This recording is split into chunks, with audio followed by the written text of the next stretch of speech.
잠언 1장과 그리고 잠언 9장에는 우리가 정말 많이 기억하고 또 암송하고 있는 성경 구절이 나오게 되죠. 여호와를 경외하는 것, 여호와를 경외하는 것이 1장에서는 지식의 근본이라고 이야기를 하고 이 9장에서는 지혜의 근본이다라는 표현이 나오게 됩니다. 그래서 참 많이 사랑하게 되죠. 그래서 궁극적으로 우리가 하나님을 경외해야 된다. 하나님을 예배해야 된다.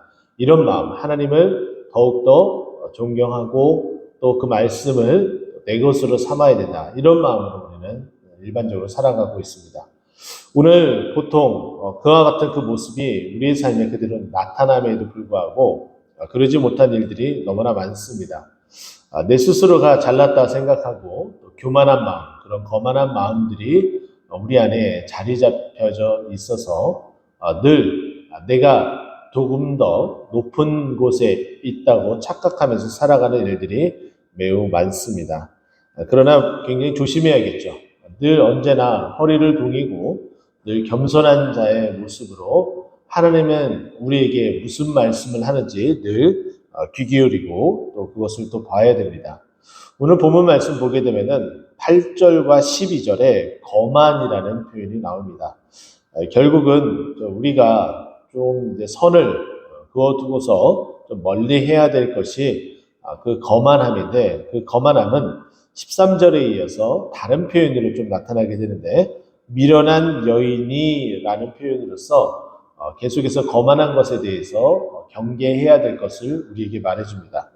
반면에 18절부터 보게 되면은 그 중간 이후부터 지혜 있는 자를 책망하라 그가 너를 사랑하리라 라고 말씀하고 있습니다.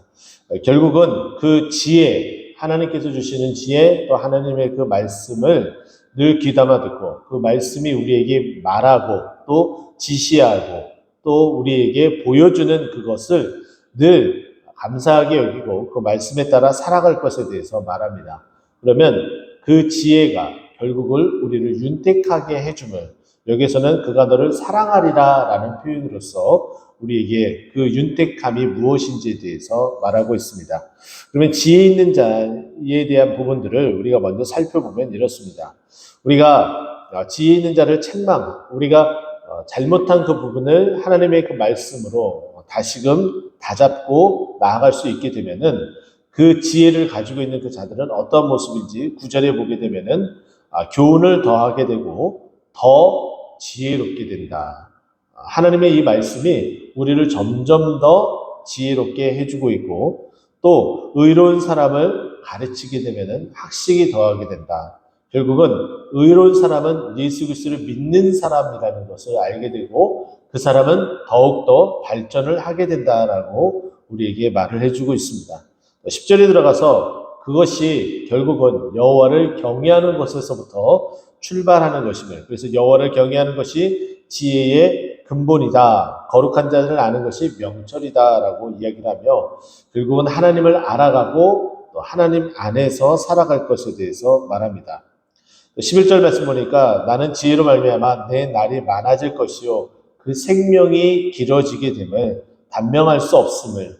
왜 그러냐면 모든 어려움들을 극복해 날 수 있는 그 지혜를 하나님께서 더해 주시기 때문이고 또 하나님께서 그 해를 더해 주시기 때문에 그렇다라고 우리에게 말해줍니다. 그래서 12절 또한 보게 되면 만일 지혜로면 그 지혜가 내게 유익할 것이다. 하나님의 말씀을 아는 자들은 더 많이 그 하나님의 그 말씀으로 말미암아 더 윤택하게 됨을 말합니다. 하지만 반면에 거만한 자는 어떻습니까? 결국은 우리가 하나님의 말씀 안에 거하지 않으면 아무리 지적을 하고 아무리 가르치고 그 길을 수정한다 할지라도 어떻게 해요? 그가 너를 미워하기 때문에 우리가 결국은 온전한 길로 가지 못하게 만들어버린다라고 말해주고 있습니다. 또 그 모습이 어떠한지 12절에 보게 되면은 내가 만일 거만하면 너 홀로 해를 당하리라. 우리가 해를 당하게 됨을 우리에게 말해주고 있죠.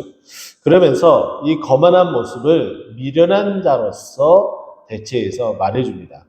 우리가 이 13절부터 18절까지 이 미련한 여인 또 어리석은 자 이 부분에 대해서 한 그룹으로 이렇게 묶어져서 봐야 됨에도 불구하고 자칫 읽다 보면은 마치 굉장히 좋은 말들을 하는 것처럼 우리가 이 말씀을 이해할 수가 있습니다.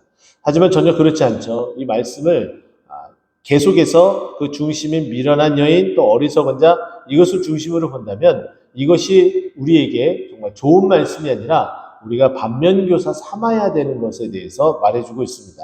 13절 보게 되면은 미련한 여인이 떠들며 어리석어서 아무것도 알지 못한다. 아무것도 알지 못하지만 그 어리석은 그 거만한 자가 늘 자신이 위에 우월감을 가지고 지도하려고 끊임없이 얘기를 한다는 거죠. 교회 안에서도 마찬가지입니다. 누군가를 계속해서 지도하려고 가르치려고 하는 그런 일들은 결국은 아무것도 모르면서 소위 말해서 아무것도 모르면서 그와 같이 한다는 거죠.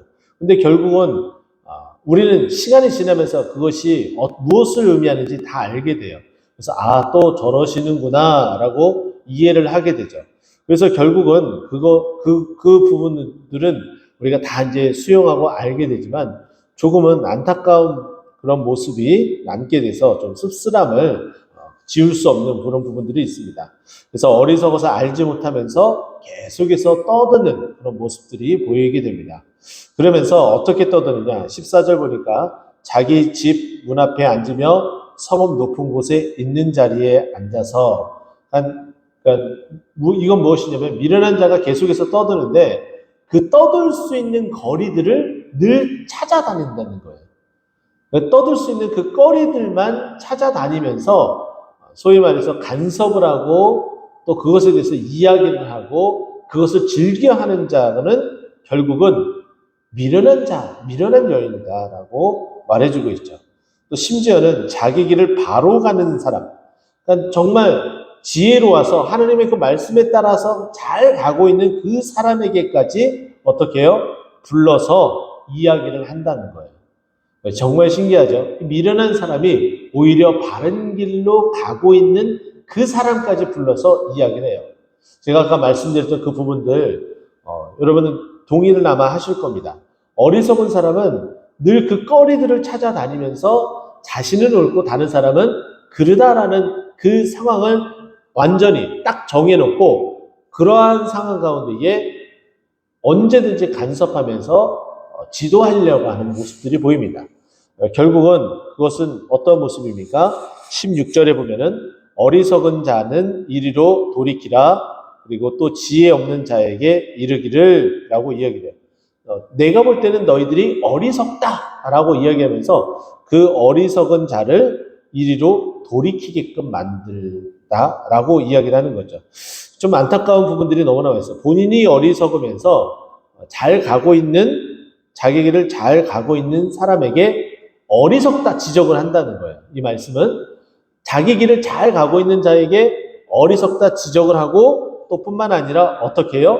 그 어리석은 자가 잘 가고 있는 길에서 잘못된 길로 돌이키라라는 표현을 한다는 거예요.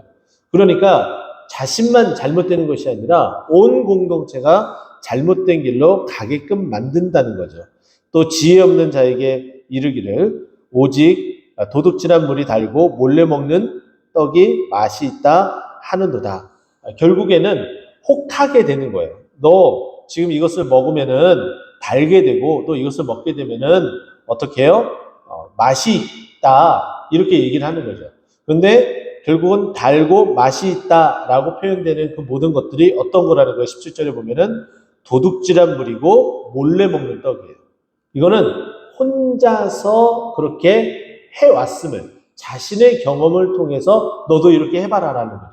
결국은 어리석은 자의 옳지 못한 행동을 이렇게 하면은 좋다라고 잘못된 길로 인도한다는 거예요. 자, 그리고 계속해서 마지막에 보면은 오직 어리석은 자는 죽은 자들이 거기 있는 것과 그의 객들이 수월의 깊은 곳에 있는 것을 알지 못한다. 저걸 결국은 어리석은 자는 그리고 객들은 수월의 깊은 곳 또 죽은 자들이 왜 거기에 있는지 우리는 다 알고 있어요. 지혜로운 자는 하나님께서 알려주시기 때문에 깨닫기 때문에 다 알려주고 또 알고 있는데 이 어리석은 자, 또 미련한 자, 이 미련한 여인은 그곳에 있는 이유를 알지 못하면서 아는 척을 한다라는 거예요. 이 부분만 딱 놓고 보면은 최근 한국 사회에서 일어나고 있는 좀 기이한 현상들을 우리는 좀 보게 됩니다. 이전에 뭐 인터넷이나 뭐 그런 방송들이 발달하기 전까지는 정말 정확한 그 정보를 알려준다고 할지라도 소위 말해서 종교의 자유가 있는 나라이기 때문에 방송 가처분 신청을 하게 되면은 인용을 받게 되고 또 노비를 또 많이 하겠죠. 그래서 우리가 제대로 된 정보를 알지 못하는 애들이 굉장히 많습니다. 제가 20대 초반에 제 친구 가운데 지금 미국에서 군목으로 열심히 자신의 하나님께서 인도하신 그 길을 정말 열심히 잘 걸어가고 있는 친구가 있습니다. 그 친구 이름이 조명섭이에요. 영문 이니셜로 따지면은 그 조를 할 때 CHO를 쓰는데 우리는 그냥 우스갯소리로 그 CHO, C로 표현하지 않고 J로 표현해서 얘는 JMS다. 이렇게 어릴 적에도 그렇게 놀렸던 기억이 납니다. 지금 이제 나는 신이다라는 넷플릭스에서 방송되어지고 있는 그 내용을 통해서 서서히 한국 사회가 좀 많이 혼란스러운 부분들을 정리해 나가려고 하는 듯해요. 코로나 시국 가운데에 제가 강단에 서면서 그런 표현을 한 적이 있습니다. 이 코로나 이 시국이 결국은 옥석 가리기를 하고 있다라는 표현을 썼어요. 우리나라 코로나 초기에 신천지가 어떠한 곳인지 이 코로나 때문에 많은 사람들이 더 많이 알게 되는 상황이 일게 되었고 또 지금은 이제는 아가동산이라든가 JMS라든가 다른 교주들, 이단들이 어떠한 모습으로 어떠한 폐해를 가지고 오는지를 알려줍니다.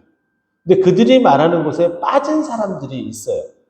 또 지금 드라마 하고 있는 드라마 중에 모범택 씨가 그것을 인용을 하면서 지금의 그 붐을 자신들의 어떤 방송에 시청률을 끌어올리기 위한 어떤 도구로서 급하게 이렇게 시도했다는 뭐 그런 느낌을 저는 갖고 있는데 뭐 정확하게 그렇다는 건 아닙니다. 이단들 교주들이 어떠한 모습으로 사람들을 꿰고 있는지에 대해서 이야기를 해요. 근데 여기 보게 되면은 이 미련한 여인들의 어떤 그런 모습들이 마치 이단들에 대한 모습들과 같아요. 잘 갈고 있는 사람들에게 어떻게 해요? 돌이켜라. 어리석은 자라고 지적을 하면서 돌이켜라라고 이야기를 한다는 거죠. 근데 정말 우리가 지혜가 없으면은 그 말이 진실이냐 그냥 넘어가게 된다는 거예요. 근데 그 지혜는 결국은 어떻게 우리가 얻을 수 있고 그 지혜로 말미암아 이와 같은 잘못된 미련한 여인들의 그 간섭과 지적과 그리고 또 우리를 꿰려고 하는 이 모든 것에서 벗어나고 이겨낼 수 있느냐? 결국은 여호와를 경외하는 것, 그 지혜를 쌓아가는 것, 하나님의 말씀에 따라 살아가는 것, 그것만이 유일한 길이다라고 우리에게 말해줍니다. 이 코로나의 전국이 옥석가리기라는 표현을 제가 썼었는데 결국은 정확하게 믿음을 가지고 살아가는 자들의 모습들을 완전히 구분시켜 준다는 거예요. 또 많은 사람들이 이것으로 인해서 기독교가 이단들과 별반 다르지 않게 거부감을 줄 수 있다라는 표현을 쓰고 있는데 오히려 그것이 아니라 제대로 된 신앙을 찾기 위한 움직임으로 저는 나아갈 것이라고 보고 또 이제 그것으로 이제 부흥이 우리에게 찾아올 것이라고 저는 여겨집니다. 사람의 그 영혼의 갈급함은 정말 제대로 된 그 신앙을 찾기 위해서 찾아갈 수밖에 없습니다. 그러면 결국은 여호와를 경외하는 것으로 귀결되어지는데 우리가 그것을 다가오고 또 준비해야 됨을 꼭 기억하고 지혜 있는 자의 모습으로 또 우리 주위를 유혹하고 있는 그 모든 것에서 벗어나고 이겨낼 수 있는 그 모습으로 늘 하나님을 경외하는 우리들의 모습이 되기를 간절히 축원드립니다. 기도하겠습니다.